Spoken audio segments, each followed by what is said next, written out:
എല്ലാവർക്കും നമസ്കാരം. ഇന്നലെ ഞാനൊരു വാർത്ത ഇട്ടിരുന്നു. പത്തനംതിട്ട ജില്ലയിലെ റാന്നിയിൽ നടന്നൊരു സംഭവം. റാന്നിയിലെ ഒരു കുടുംബം ഉണ്ടായിരുന്നു. കുടുംബം നിങ്ങൾക്ക് എല്ലാവർക്കും അറിയാം. കൊറോണ സമയത്ത് ഇറ്റലിയിൽ നിന്ന് വന്ന ഒരു കുടുംബമാണ്.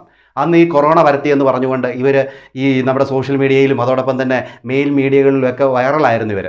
അങ്ങനെ ഇവരെ നമുക്ക് വളരെ കൃത്യമായിട്ടും അറിയാം. ആ വീട്ടിലെ പയ്യൻ കഴിഞ്ഞ ദിവസം ഒരു കല്യാണം കഴിച്ചു. കല്യാണം കഴിച്ചതെന്ന് പറഞ്ഞാൽ പുള്ളിക്കാരൻ കോട്ടയത്ത് കടുന്തുരുത്തി എന്ന് പറയുന്ന ഒരു സ്ഥലത്തു നിന്നാണ് കല്യാണം കഴിച്ചത്. കല്യാണം കഴിച്ചതിന് ശേഷം പുള്ളിക്കാരൻ ആദ്യ രാത്രിയിൽ റൂമിലേക്ക് ചെന്ന് കയറുമ്പോൾ പുള്ളിക്കാരൻ അവിടെ അത് 1 മണിയായി പുള്ളിക്കാരൻ റൂമിലേക്ക് ചെന്ന് ആ റൂമിലേക്ക് ചെന്ന സമയത്ത് ആ പുള്ളിക്കാരൻ കാണുന്നത് ഒരു പെണ്ണിനെയല്ല, ഒരു ആണിനെയാണ്. ഒരു പാൻറ്റൊക്കെ ഇട്ട് പാൻറ്റ് മാത്രം ഇട്ടുകൊണ്ട് കിടക്കുന്ന ഒരു ആണിനെയാണ് അവിടെ കാണുന്നത്. അപ്പോഴത്തേന് പുള്ളിക്കാരൻ ഞെട്ടി. പുള്ളിക്കാരൻ വെളിയിലേക്ക് ഓടിപ്പോകുന്നു. ഓടിപ്പോയതിന് ശേഷം പുള്ളിക്കാരൻ പിറ്റേ ദിവസം ഈ പെണ്ണിൻ്റെ കൈ കിടന്ന മാലയൊക്കെ മേടിച്ചിട്ട് പുള്ളിക്കാരൻ ഈ പെണ്ണിനെ കൊണ്ടുവന്ന് അവരുടെ വീട്ടിൽ വിട്ടതിന് ശേഷം പുള്ളിക്കാരൻ നേരെ ഇറ്റലിക്ക് പോകുന്നു. ഇതായിരുന്നു ഇന്നലെ വരെ സോഷ്യൽ മീഡിയയിൽ വൈറലായിക്കൊണ്ട് നടന്ന ഒരു സംഭവങ്ങൾ. അതായത് ഈ പയ്യനെ ഈ പെണ്ണ് ചതിച്ചു. പെണ്ണൊരു പെണ്ണല്ല, ഒരാണാണ്, ഒരു ട്രാൻസ്ജെൻഡറാണ് എന്ന രീതിയിലാണ് വാർത്തകൾ പ്രചരിച്ചത്. ഞാനിട്ട് വീഡിയോയിലും പറയുന്നുണ്ട്, ഇവൻ്റെ ഭാഗത്ത് തെറ്റുണ്ട് എന്ന രീതിയിലും വാർത്തകൾ വരുന്നുണ്ട്. ഇവനാണ് ആ പെണ്ണിനെ ഇങ്ങനെ ചതിച്ചിട്ടുള്ളതെങ്കിൽ ഇവനെ ശിക്ഷിക്കണം, ഇവനെ അവിടുന്ന് വിളിച്ചു വരുത്തണം എന്ന രീതിയിലൊക്കെ പറഞ്ഞിട്ടുണ്ടായിരുന്നു. ഇപ്പോഴിതാ അതിൻ്റെ സത്യാവസ്ഥ പുറത്തു വന്നിരിക്കുകയാണ്. ഇവിടെ ഇവൻ കല്യാണം കഴിച്ചിരിക്കുന്നത് ഒരു പെണ്ണിനെ തന്നെയാണ്, അതൊരാണൊന്നുമല്ല. ഇവൻ കള്ളക്കഥകൾ കെട്ടിച്ചമച്ച് ഉണ്ടാക്കിയതാണ്. എന്തുമായാലും ഈ ഒരു വിഷയത്തെക്കുറിച്ച് അവരുടെ നാട്ടിലുള്ള ഒരാൾ പറയുന്ന കാര്യം നിങ്ങളൊന്ന് കേട്ടു നോക്കി. ഈ ചെറുക്കൻ ഐത്തലപ്പള്ളി ഇടവക്കാരനാ. പട്ടായിരുന്ന അവരുടെ വീട്ടുപേര്. ഇവർ താമസിക്കുന്നത് വീമൂട്ടുപാറയിലാണ് താമസിക്കുന്നത്. ഇവരാണ് പണ്ട് ഇറ്റലിയിൽ നിന്ന് കോവിഡ് കൊണ്ടുവന്നു പറഞ്ഞുകൊണ്ട് പ്രശ്നം ഉണ്ടായില്ലേ, ആ ചെറുക്കനായത്. പത്തനംതിട്ട ഹോസ്പിറ്റലൊക്കെ കൊണ്ടാക്കി ഭയങ്കര പ്രശ്നമായിരുന്നില്ലായിരുന്നു. ആ ചെറുക്കനായിരുന്നു. അവനെ മറ്റേ ഞാനായ കത്തോലിക്കത്തെ ഒരു പെണ്ണായിരുന്നു കല്യാണം കഴിച്ചത്. തിരുമേനിയാ കല്യാണം കഴിപ്പിച്ചേ. കല്യാണം കഴിച്ചിട്ട് അന്ന് വൈകിട്ടായിരുന്നു കല്യാണം. കല്യാണം കഴിച്ചിട്ട് അവരുടെ വീട്ടിലാ ചെറുക്കനും ഇവരുടെ വീട്ടിലാ, പെണ്ണിന്റെ വീട്ടിലോട്ട് പോയില്ലായിരുന്നു.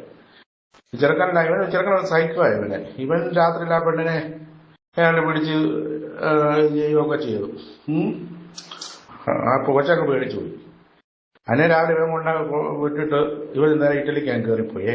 എന്നിട്ട് ഇവൻ പറഞ്ഞുണ്ടാക്കി ആ പെണ്ണ ആണാ മറ്റേ എന്ന് പറഞ്ഞുകൊണ്ട് ഇതാക്കിയേക്കും. കല്യാണത്തിന്റെ ഹോളിന്റെ പൈസ കൊടുത്തിട്ടില്ല, സ്റ്റുഡിയോക്കാരന്റെ പൈസ കൊടുത്തിട്ടില്ല, കേറ്ററിംഗുകാരന്റെ പൈസ ഒന്നും കൊടുക്കാതാ പോയേക്കുന്നത്. ഇവനെ ഒരു സൈക്കോ ഇവനെ എങ്ങനെ പോയിക്കണം. അങ്ങനെ ആ പെണ്ണിന്റെ വീട്ടിൽ നിന്ന് ഐത്തലപ്പള്ളി വന്ന് അനുവചനമൊക്കെ സംസാരിച്ച് കേസ് കൊടുത്തേക്കോ. ചെറുക്കനെ ഇവിടെ തിരിച്ച് വിളിപ്പിക്കുവനെ അവിടെ. ഇദ്ദേഹം പറയുന്നത് കേട്ടോ. ഇദ്ദേഹം പറയുന്നത് ഇവിടെ ഇവൻ വന്നിട്ട് ഇവൻ കരുതി കൂട്ടിയാണ് വന്നത്. ഇവൻ ഇവിടുത്തെ ഈ കാറ്ററിംഗുകാർക്ക് പൈസ കൊടുത്തിട്ടില്ല, അവിടെ സ്റ്റേജുകാർക്ക് പൈസ കൊടുത്തിട്ടില്ല, അങ്ങനെ ആർക്കും പൈസ ഒന്നും കൊടുക്കാതെ തന്നെയാണ് ഇവൻ പോയിരിക്കുന്നത്. ഇവൻ കരുതി കൂട്ടിക്കൊണ്ടാണ് ഈ പെങ്കൊച്ചിനെ ചതിക്കാനും ഈ നാട്ടുകാരെ ചതിക്കാനും എന്ന രീതിയിലാണ് ഇവൻ എത്തിയിരിക്കുന്നത്. ഇവൻ ചില്ലറക്കാരനൊന്നുമല്ല. ഇവൻ പറഞ്ഞല്ലോ 1 മണിയായപ്പോൾ അവിടെ ചെന്നപ്പം പാൻറ് ഇട്ടുകൊണ്ടിരുന്ന ഒരു ആണിനെ കണ്ടതെന്ന്. അതൊന്നുമല്ല. ഇവൻ കയറിപ്പോയി അവൻ ആ പെണ്ണിനെ കയറി പിടിച്ചു. ഇവനൊരു സൈക്കോയാണ്. അങ്ങനെ ഇവൻ കയറി പിടിച്ച് ഇവനേതാണ്ട് വലിയ വെപ്രാളത്തിൽ അതാണ്ടൊക്കെ ചെയ്യാൻ പോയപ്പോഴത്തേന് പെങ്കൊച്ച് കിടന്ന അമറി നാട്ടുകാരെയൊക്കെ അറിയിച്ചു. അങ്ങനെയാണ് ഇവൻ അവിടെ നിന്ന് ഇറങ്ങി പോകുന്നതും കാര്യങ്ങളും ഒക്കെ. അങ്ങനത്തെ ഒരു സൈക്കോയായിരുന്നു ഇവൻ. എന്നിട്ട് ഇവൻ ഡ്രാമ കളിച്ച് ഇവൻ വേറൊരു കഥ കെട്ടിച്ചമച്ച് പറയുകയാണ്. എന്തായാലും ഈ ഒരു വിഷയത്തെക്കുറിച്ച് ഈ പെങ്കൊച്ചിനെ അറിയാവുന്ന ഒരു അമ്മ പറയുന്ന ഒരു കാര്യമുണ്ട്. അതൊന്ന് കേട്ടു നോക്കി. അങ്ങനെ പറയുന്നു. ഇവരെ ദുബൈ ജോലിയുള്ള പെണ്ണാ. അതിന് 4 ലക്ഷം രൂപ ശമ്പളമുള്ള പെണ്ണാ. പെണ്ണിന് യാതൊരു കുഴപ്പമില്ല. ഇവനെ ചെറുപ്പം തൊട്ട് അവിടെ ഇവനെ മയക്കുമായിരുന്നു.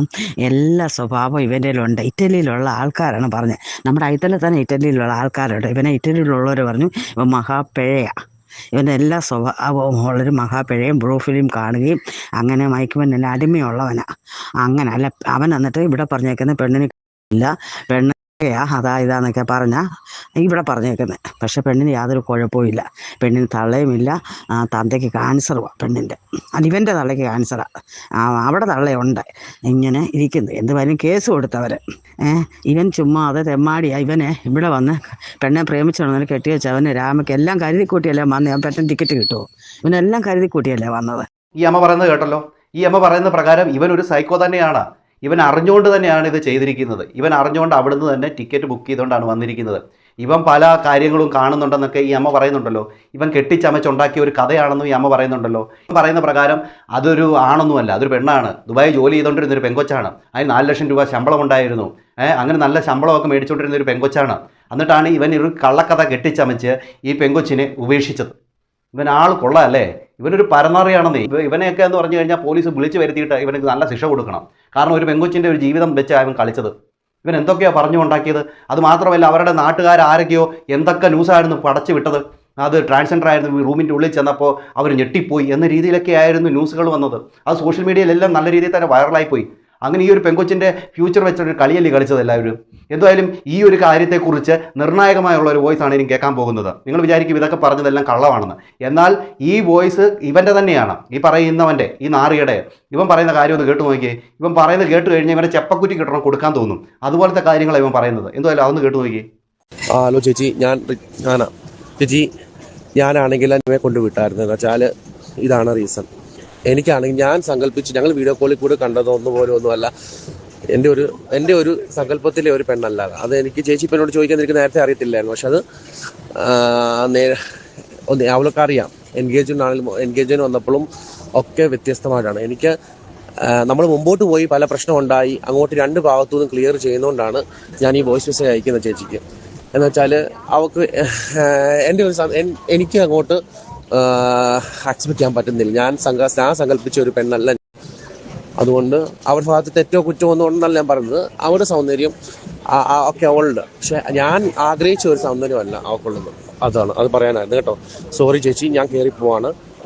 മുന്നോട്ട് പോയി പ്രശ്നങ്ങളും വഴക്കുകളും പ്രോബ്ലങ്ങളും വരാതിരിക്കാൻ ആണ് ഞാൻ നേരത്തെ ഈ വോയിസ് മെസ്സേജ് അയക്കുന്നത്.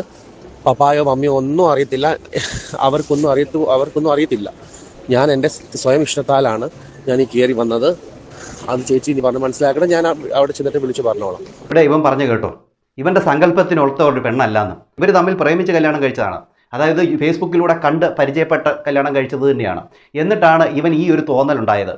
ഇവൻ ഈ തോന്നലുണ്ടായെന്ന് പറഞ്ഞു കഴിഞ്ഞാൽ ഇവൻ എൻഗേജ്മെൻറ്റിന് വന്ന സമയം തൊട്ടേ ഇവന് ഈ പെണ്ണിനെ കണ്ടപ്പോൾ ഞാൻ ഉദ്ദേശിച്ച പോലെ അല്ല എന്നൊരു തോന്നലുണ്ടായിരുന്നു. അത് കല്യാണം കഴിഞ്ഞപ്പോഴത്തേന് ഇവൻ ആ പെണ്ണിനെ കളഞ്ഞിട്ട് വേറൊരു കെട്ടുകഥയും കെട്ടിയിട്ട് ഇവൻ ഒറ്റ പോക്ക് പോയി. എടാ നാറി, നിനക്ക് മുമ്പേ ഈ കൊച്ചിനെ ഇഷ്ടമല്ല എങ്കിൽ നീ ആ വീട്ടിൽ പറയരുതാഞ്ഞോടാ. അല്ലെങ്കിൽ നീ പറയണമായിരുന്നു, ആ പെങ്കൊച്ചിനോടും എല്ലാം പറയണമായിരുന്നു, നിനക്ക് ഞാൻ വിചാരിച്ചത്രയും സൗന്ദര്യമില്ല, അതുകൊണ്ട് നമുക്ക് തമ്മിൽ സെറ്റ് ആവത്തില്ല, എൻ്റെ ജീവിതത്തിൽ ഞാൻ ഉദ്ദേശിച്ച ഇങ്ങനല്ല എന്നൊക്കെ പറഞ്ഞ് ആ പെണ്ണിനെ അന്നേരം നീ പറഞ്ഞു മാറ്റരുതാഞ്ഞോ. ഇത് നാട്ടുകാരെ വിളിച്ച് തിരുമേനിയൊക്കെ വിളിച്ച് കല്യാണവും കഴിപ്പിച്ചിട്ട് നീ ഒരുമാതിരി ആ പെങ്കൊച്ചിനിട്ട് ഒരു ഒരു ഒരു ഒരു ഇത് കൊടുത്തതുപോലെ അല്ലയോടാ നാറിയത്. എന്തുവാ നീ എന്ത് വിചാരിച്ചത് വെള്ളരിക്കപ്പെട്ടണോ? എൻ്റെ പോലീസ് ഞാൻ പറയുകയാണ്, ലുക്കൗട്ട് നോട്ടീസ് ഇറക്കിയിട്ട് ഇവനെ പിടിച്ച് വരുത്തി ഇവന് നല്ല ശിക്ഷ കൊടുക്കണം. ഇവൻ ജർമ്മനി പോയി ഉണ്ടാക്കാമെന്ന് വിചാരിച്ച് ഇവന് ഇങ്ങനെയൊക്കെയാണോ കാട്ടിക്കൂട്ടുന്നത്? ഇവൻ പണ്ടും കൊറോണ സമയത്തും ഇതുപോലൊക്കെ ആയിരുന്നു ഇവന്മാർ കാണിച്ചത്. അന്ന് ആരോടും പറയാതെ ഒറ്റ പോക്ക് പോയി. ഇതേപോലെ ഒരു നാറിയ കുടുംബമാണെന്ന് തോന്നുന്നു. എന്തോ ഇത് ഇങ്ങനെയാണോ കാണിക്കുന്നത് ഒരു കുടുംബത്തോട്? ഒരു പെങ്കൊച്ചിൻ്റെ ജീവിതം വെച്ചാണ് ഇവൻ കളിക്കുന്നത്. ഇവൻ പറഞ്ഞു കേട്ടോ, ഒരു കൂസലും ഇല്ലാതെ ഇവൻ പോയി എന്ന സമയത്ത് അവൻ്റെ പെങ്ങൾക്ക് വിളിച്ച് മെസ്സേജ് ഇട്ടേക്കോ, വോയിസ് മെസ്സേജ്. ഇങ്ങനെയൊക്കെയാന്ന് പറഞ്ഞോണ്ട്. എന്തോ ഇതൊക്കെ നമുക്ക് അംഗീകരിച്ചു കൊടുക്കാൻ പറ്റുമോ? എന്തോ ആയാലും ആ പാവം പിടിച്ച കൊച്ചിന് നീതി കിട്ടണം. ഈ കൊച്ചിന് അമ്മ മാത്രമേ ഉള്ളൂ. അത്രയും കഷ്ടപ്പെട്ടിട്ടാണ് ഈ കൊച്ചിനെ അവർ കല്യാണം കഴിപ്പിച്ച് കൊടുത്തത്. എന്നിട്ടിപ്പോൾ അവരുടെയൊക്കെ എന്തുവാ, ഇന്നലെയൊക്കെ അവരെയൊക്കെ ആൾക്കാർ കണ്ട് പഞ്ഞിക്കിട്ട് കാണത്തില്ലയോ ഇങ്ങനെ സോഷ്യൽ മീഡിയയിൽ കൂടെ? നിങ്ങളുടെ കൊച്ച് ഒരു ട്രാൻസ്ജെൻഡർ ആണോ, അല്ല നിങ്ങളുടെ കൊച്ച് ഒരു ആണാണോ എന്ന രീതിയിലൊക്കെ ഇവൻ അങ്ങനെ മോശമായിട്ട് ചിത്രീകരിച്ചില്ലേ? നമ്മളെന്തുമായാലും ആ പെങ്കൊച്ചിൻ്റെ ഫോട്ടോ കൊടുത്തപ്പോഴൊക്കെ ബ്ലർ ചെയ്ത് തന്നെയാണ് കൊടുത്തത്. നമുക്കറിയാമായിരുന്നു ഇതിൻ്റെ അകത്ത് എന്തെങ്കിലുമൊക്കെ ഒരു സത്യാവസ്ഥ പുറത്തു വരുമെന്നുള്ളത്. ഇപ്പോൾ എന്തായാലും പുറത്തു വന്നിരിക്കുകയാണ്. എൻ്റെ പ്രേക്ഷകരെ, നിങ്ങൾക്ക് എന്താണ് തോന്നുന്നത്? ഈ 2025 വന്നപ്പോൾ തൊട്ട് അത്ഭുതകരമായിട്ടുള്ള വാർത്തകളാണ് കാണുന്നത്, ഓരോ ദിവസവും കാണുന്നത്.